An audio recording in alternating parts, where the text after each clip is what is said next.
हर हर महादेव। सावन start हो गया है, तो सावन शुरू हो गया। आज बृहस्पतिवार है, 30 जुलाई है। आज से सावन स्टार्ट हो रहा है। तो आज हम लोग ये सोचते हैं कि हम सोमवार का व्रत कैसे करें। तो सोमवार का व्रत कैसे करें और क्या करें क्या ना करें, और क्या खाएं क्या ना खाएं। तो इसमें हमें क्या करना होता है। सोमवार व्रत बहुत से लोग हैं सोमवार मतलब सावन का पूरा महीना व्रत करते हैं। तो जो लोग सावन का पूरा महीना व्रत करते हैं, तो वो चाहे तो फल खाकर पूरा महीना व्रत रह सकते हैं। फल खाकर और चाय पीकर पूरा महीना व्रत रह सकते हैं। और जो लोग कुछ लोग नहीं फल खाकर व्रत रह पाते हैं, तो वो एक टाइम अपना खाना खा सकते हैं, तो बिना प्याज और लहसुन का।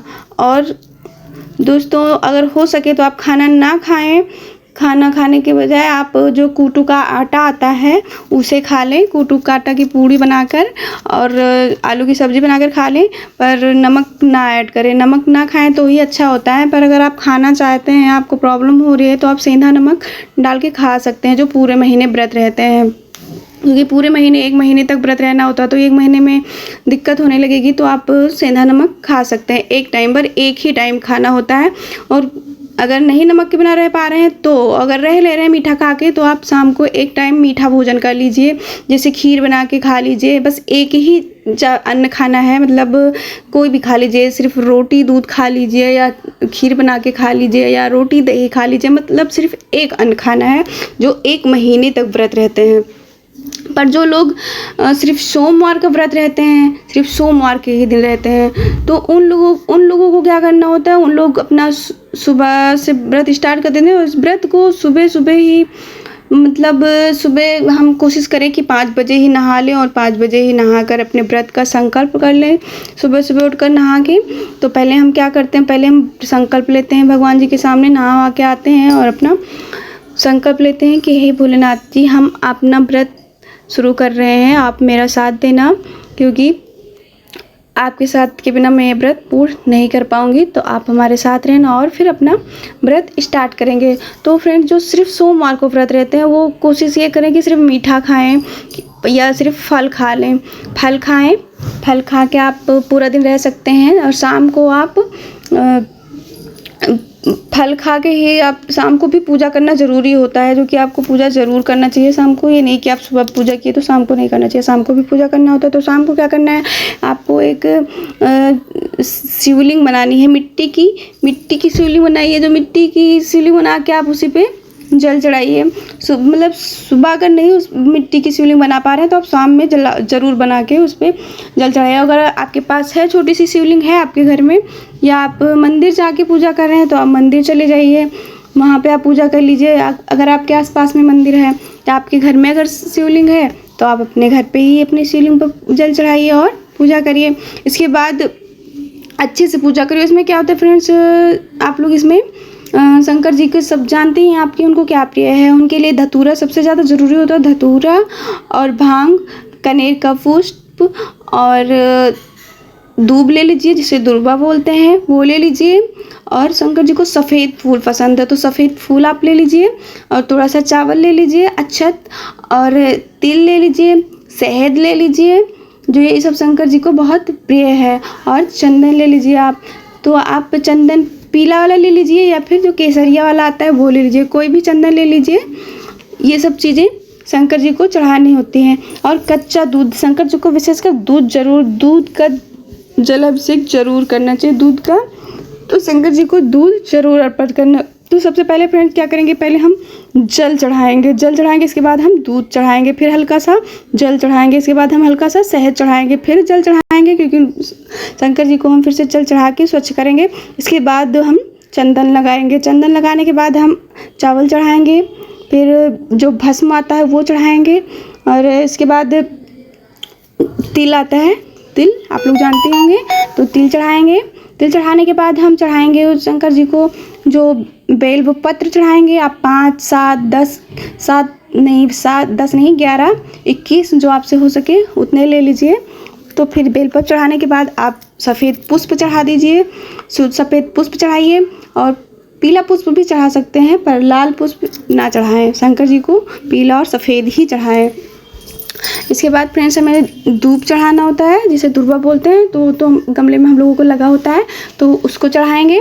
और अक्षत वगैरह जो भी सब है, अक्षत, चंदन, रोली नहीं चढ़ाना शंकर जी को। तो जो भी चढ़ाना, मतलब जो हमने अभी आपको सारी चीज़ें बताई, वो सारी चीज़ें शंकर जी को शिवलिंग पे चढ़ानी है। इसके बाद हमें जो जनेऊ आता है, तो दोस्तों उस जनेऊ को लेना है आप लोगों को, और उस जनेऊ को शंकर जी को चढ़ा देना है। इसके बाद आप शंकर जी को भोग लगा दीजिए। भोग लगाने के बाद आप शंकर जी को फिर अपना पूजा करिए, आरती करिए। आरती करने के बाद आप हवन कर लीजिए। हवन करने के बाद फिर आप शंकर जी की पूजा पाँव छू कर चले आइए। फिर जो भी आप बनाते हैं वो खा लीजिए, जो भी बनाना है आपको। मतलब अगर आप केला खा के रह सकते हैं तो केला खा लीजिए।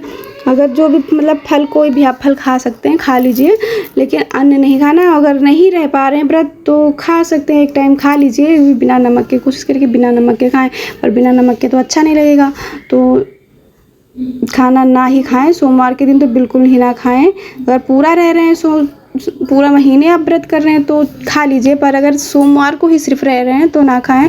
तब फल से एक दिन ही रहता है, किसी तरीके से आप फल से व्रत रह लीजिए। अगर नहीं हो पा रहा है आपसे, तो आप कूटू आता है मार्केट में, कूटू का पूड़ी बना लीजिए। और अगर आपको बीपी की प्रॉब्लम है, आपकी बीपी लो हो रही है, तो आप सेंधा नमक खा लीजिए, पर और आपको अन्न नहीं ग्रहण करना है सोमवार के दिन।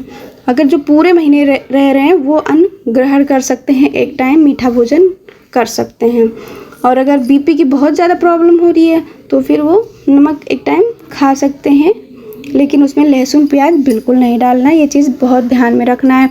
और आप बताते हैं आपको, हमें जो शिवलिंग जो मिट्टी की बनाते हैं, मान लो जिसके पास शिवलिंग नहीं है तो जो मिट्टी की बनाते हैं, वैसे मिट्टी की बनानी चाहिए। मिट्टी की ज़्यादा अच्छी होती है, मिट्टी की शिवलिंग बना के उसी की पूजा करनी चाहिए। और फिर हमको उसको दूसरे दिन विसर्जन कर देना चाहिए। सोमवार को व्रत किए, मंगलवार को हम उसे विसर्जन कर दें। तो इसलिए हम कोशिश करेंगे कि मिट्टी की ही बना के पूजा करें, ताकि हम सोमवार को, मंगलवार को विसर्जन कर दें।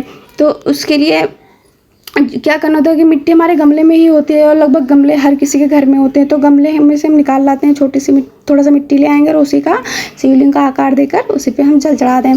तो इसके बाद जब हम पूजा कर लें तो उस शिवलिंग को क्या करेंगे, हम दूसरे दिन मंगलवार को फिर उसी गमले में विसर्जन कर देंगे, उसी गमले में विसर्जन कर देंगे। और मान लीजिए आप गमले में शिवलिंग बना के वहाँ ही जल चढ़ाते हैं, तो वहाँ भी चढ़ा सकते हैं, आप कोई प्रॉब्लम नहीं। तो जैसे ही आप जल चढ़ाएंगे वो खुद ही उसमें पिघल जाएगा, पानी भरेगा, तो विसर्जन करने की आपको प्रॉब्लम नहीं होगी। लेकिन एक चीज़ ये है कि अगर आप घर में, अपने घर में आप शिवलिंग बना के पूजा कर रहे हैं, तो आप ये चीज़ बहुत अच्छे से ध्यान दीजिएगा कि उस शिवलिंग को आप किसी भी गमले में डाल दीजिए, पर तुलसी के पौधे में बिल्कुल नहीं डालना है। क्योंकि शंकर जी को मतलब तुलसी के पौधे से दूर ही रखिए, उसमें गलती से भी मत डालिए। देखिए कोई भी पूजा पाठ होता है तो पंडित यही बोलते हैं कि आप इसको तुलसी के पौधे में डाल दीजिए, जल जो होता है या कुछ भी होता है विसर्जन करें ना, पर आपको ये गलती नहीं करनी है। शंकर जी की शिवलिंग को आपको तुलसी जी के पौधे में नहीं डालना है। ये चीज़ आपको बहुत अच्छे से ध्यान में रखना है। तो अब बात आती है कि अगर आपने उद्यापन नहीं किया तो भी आपका ये व्रत पूर्ण नहीं होगा। तो उद्यापन में क्या करना होता है कि आपकी जितना शक्ति हो, आपके पास जैसे भी आपके पास पैसे हो, उस हिसाब से आप शंकर जी के वस्त्र ले लीजिए। मान लीजिए आपके पास पैसे हैं तो शंकर जी के लिए आप पैंट शर्ट ले लीजिए, या फिर धोती कुर्ता गौछा ले लीजिए, और माता पार्वती के लिए साड़ी ले लीजिए, और श्रृंगार का सामान अवश्य ले लीजिए, और चूड़ियाँ स्पेशली ज़रूर लीजिए। चूड़ियाँ, हरी चूड़ियाँ ज़रूरी होती है, तो वो ज़रूर लीजिए।